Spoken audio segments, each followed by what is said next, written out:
일본의 한 언론에서 G7 멤버가 일본에서 한국으로 대체되는 날이 올 수도 있다는 내용을 보도했습니다. 기사의 내용을 확인한 일본의 네티즌들은 어떤 반응을 보였을까요?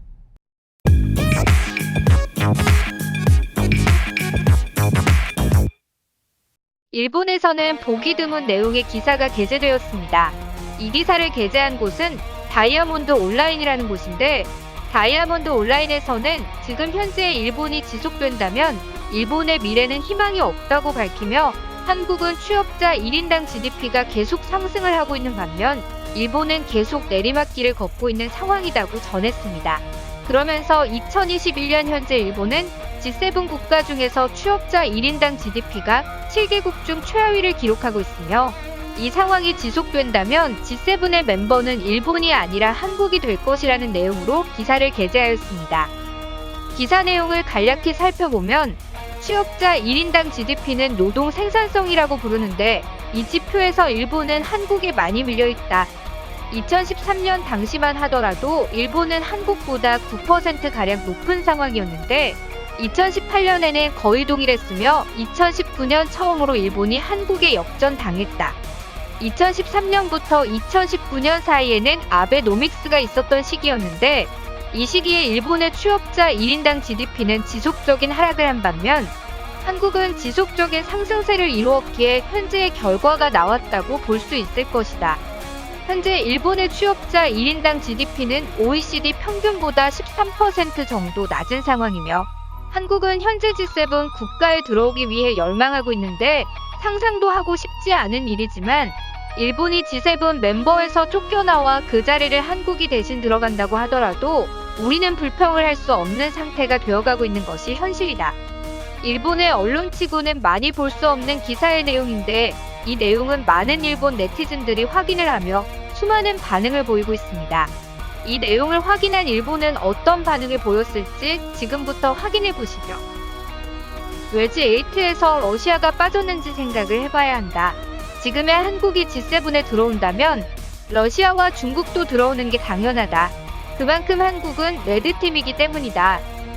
국제적인 공헌도를 생각한다면 한국은 들어올 수가 없습니다.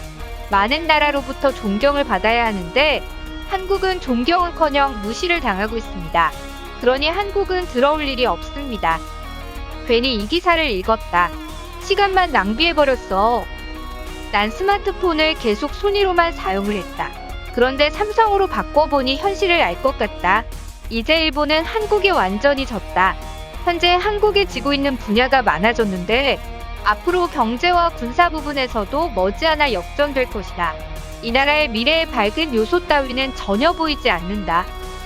G7이 국제적인 위상으로 봤을 때 많이 떨어졌다고는 하더라도 멤버가 바뀌는 일은 없을 것이다.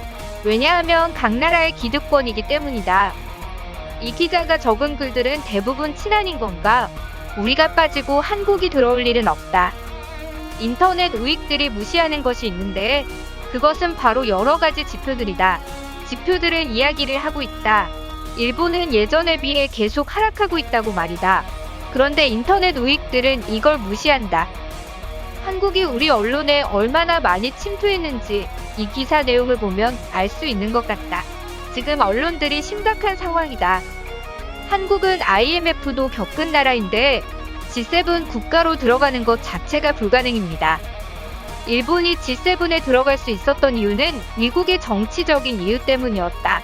미국이 우리를 버리고 한국을 선택한다면 정말 이 기사 내용이 현실이 될 수도 있다고 생각한다. 한국은 아직 민주주의와 자유자본주의 그리고 법치국가로서 갖추어야 할 것들이 없습니다. 지금 한국은 언론도 법으로 통제를 하려고 하고 있죠. 이런 나라가 G7 국가가 된다는 건 불가능합니다. 이 기사의 내용은 그냥 아베노믹스를 까기 위해 만든 기사 같습니다.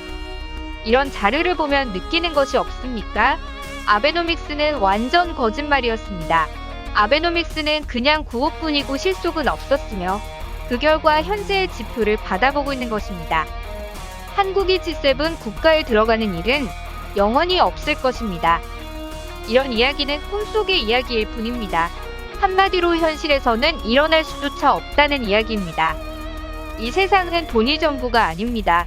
GDP를 앞질러 본들 한국은 신용이 없습니다. 그런데 우리도 나가지 않고 한국도 들어오면 더욱 더 좋은 것이 아닌가요? 왜 이렇게 양국이 싸우는지 사실 전 이해를 못하겠습니다. 같이 힘을 합친다면 엄청난 효과가 나올 것 같은데 왜 이러는지 모르겠습니다. 지금까지 일본 언론에서 G7 멤버가 일본에서 한국으로 바뀔지도 모른다는 내용의 기사를 확인한 일본의 반응이었습니다. 오늘 준비한 내용은 여기까지입니다. 지금까지 시청해주셔서 감사합니다.